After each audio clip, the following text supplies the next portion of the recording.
Sermão estabelecido em 5 chaves ou alguns fundamentos eu quero falar sobre um fundamento fundamental, olha a redundância. Eu quero falar sobre um fundamento que a partir dele tudo no reino é estabelecido, e não entendê-lo faz com que a gente estabeleça coisas fortes sobre uma base fraca, e por isso que às vezes a gente está numa jornada inconstante. Esse fundamento é o principal. Nada se estabelece na minha jornada de fé sem que esse fundamento esteja bem estabelecido. Você está comigo? Então eu queria toda a sua atenção, porque no dia da Reforma Protestante eu queria falar sobre a redenção. Se fosse um filme, sem dúvida nenhuma o título seria O Resgate, porque fala de um pai tão apaixonado pelo seu filho, capaz de invadir o inferno para poder ter ele de volta para si. Sabe, existem muitos filmes que são emocionantes e cheios de ação, que a narrativa deles nada mais é do que uma versão adaptada do que é o Evangelho. Eu lembro que tem um filme do Mel Gibson que sequestra um filho dele e ele vai até as últimas consequências. Ele era um empresário e ele se torna um animal até ter o filho dele de volta dentro da sua casa. E eu quero que você entenda que é exatamente debaixo dessa fúria que Jesus invadiu o inferno para ter você de volta. Esse amor furioso que aceitou perder a própria vida, mas não aceitou perder você, que aceitou passar vergonha, mas não aceitou ver você sendo envergonhado, que aceitou ser feito maldito, mas não aceitou a maldição permanecer sobre você. Alguém pode dizer glória a Deus por isso? Essa é a base fundamental do Evangelho. O Evangelho, irmão, ele tem várias nuances, elas são secundárias e importantes também, mas são secundárias. A compra da casa própria, a prosperidade que eu vou usufruir em vários momentos da minha vida, o favor que vai facilitar várias coisas e vai abrir várias portas, todas elas são naturais, são parte da herança, são parte do que Deus me prometeu, são parte do que Deus deseja fazer, porque são parte de quem Ele é. Deus não tem prosperidade, Ele é prosperidade. Deus não tem cura, Ele é cura. Só que eu quero que você entenda que se nós formos aqueles que têm sonhos e projeções apenas para o hoje, Paulo diz que somos o mais miserável de todos. Se a nossa expectativa não está na eternidade, nós somos os mais miseráveis entre todos os homens. Porque a cura do corpo físico é bom, ela é poderosa, edifica a fé de outros, ela torna a nossa jornada mais leve. Mas por mais que o meu corpo seja curado, ainda assim ele é momentâneo. Há 5 anos atrás, Deus tocou literalmente o meu coração e me curou. Eu entrei para uma sala com uma equipe de cirurgia cardíaca apostos para abrir o meu peito e trocar a minha válvula. Não abriram, não trocaram e não há nenhuma sequela na minha válvula mitral, como se nada tivesse acontecido. Então entenda, isso é poderoso, isso é glorioso. Mas eu tenho 33 anos e daqui a 60 ou 70 ou 20 ou não sei, em algum momento, esse coração que um dia foi curado vai parar de bater. Já parou para pensar nisso? Esse coração um dia vai parar de bater. E a garantia que eu preciso ter é: para onde eu vou na eternidade? O que eu estou construindo que vai além daquilo que eu posso tocar hoje? Porque o reino é algo que se espera, mas é algo que também já está disponível. É o reino agora e ainda não. Essa loucura de esperarmos um Deus que vai voltar, mas sabemos que Ele já habita dentro de nós. Essa loucura de termos sonhos com a eternidade, mas também não esquecemos que existe vida de Deus mudando histórias exatamente agora. É esse equilíbrio que é desafiador. Você está comigo? Diga amém. Olha para cá, não se perde. Esse equilíbrio de entender que eu não posso ser alguém que sonha só com o toque da trombeta, porque tem muita coisa acontecendo até esse dia chegar. Mas eu também não posso ser alguém que sonha só com o que está acontecendo agora e me esquecer que Jesus vai voltar. Esse equilíbrio, ele só acontece quando existe uma base fundamental muito bem estabelecida. Eu sei o que Jesus fez por mim e eu vou viver para corresponder ao que Ele já fez. Você está comigo? Senão a gente começa a ter uma jornada egoísta. A gente começa a fazer para Deus esperando que Ele faça. Quando a gente tem essa base fundamental bem estabelecida, a gente só quer corresponder porque sabe que Ele já fez. Ele já fez, irmão.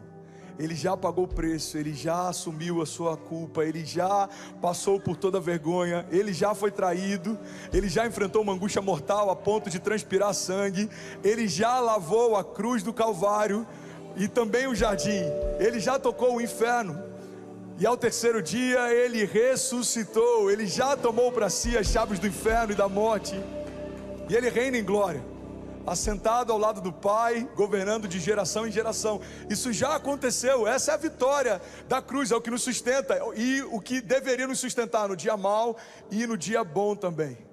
Você está comigo? Diga amém. É verdade, irmão, que o maior perigo que a gente pode correr é convertermos o nosso comportamento sem permitir que Deus converta o nosso coração. Olha para mim, irmão. Eu sei que falar isso em Miami é muito emblemático. O maior perigo que a gente pode correr é convertermos o nosso comportamento sem permitir que Deus converta o nosso coração, porque senão a gente só vai mudar de hábitos. Mas o que Deus tem para nós não é mudança de hábitos, o que Deus tem para nós é mudança de natureza. Eu me arriscaria a dizer que tem gente que está brincando tanto em cima da corda bamba que nem alguns hábitos têm permitido que Deus mude.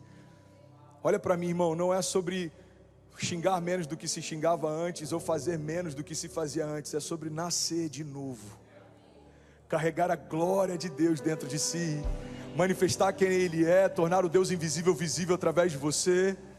Você está comigo? Sabe, é louco porque a gente tem essa ideia de que Deus é invisível. Deus, Ele é invisível, mas Ele se torna visível através da gente. Deus se torna visível através do abraço do meu pai. Quem já recebeu sabe do que eu estou falando. E é por isso que a gente serve com paixão, porque a gente entende, olha para cá, irmão, isso pode mudar a história de alguém. A gente entende que não tem como fazer coisas para Deus, mas quando a gente faz coisas para outros, é como se Deus estivesse fazendo para eles. Ninguém pode servir um copo de água para Deus, mas quando você serve um copo de água para alguém, você está sendo a expressão de quem Deus é. Um Deus que se curvou para lavar os pés sujos dos discípulos, não para dar uma lição de moral, mas porque ninguém se ligou a ponto de lavar o pé dele primeiro. Ele precisou então dar o primeiro passo. Irmão, talvez se alguns dos discípulos estivessem ligados em qual era a sua identidade de servo, Jesus nem precisaria ter feito o que fez, mas porque ninguém entendeu, então Ele fez. Como que eu posso abraçar a Deus? Abraçando pessoas. Você pode ser o abraço visível de Deus e manifestar o Deus invisível. Como eu posso de alguma forma ser generoso com Deus? Sendo generoso com pessoas. A Bíblia fala a respeito disso. Eu tive sede e não me deram de beber. Eu tive fome e não me deram de comer. Eu tive frio e não me ofereceram nada. É por isso que a generosidade da igreja não pode ser um projeto, tem que ser parte do nosso caráter, da nossa essência. Somos generosos porque servimos a um Deus generoso. Somos apaixonados porque o que nos mantém de pé foi a paixão de Cristo.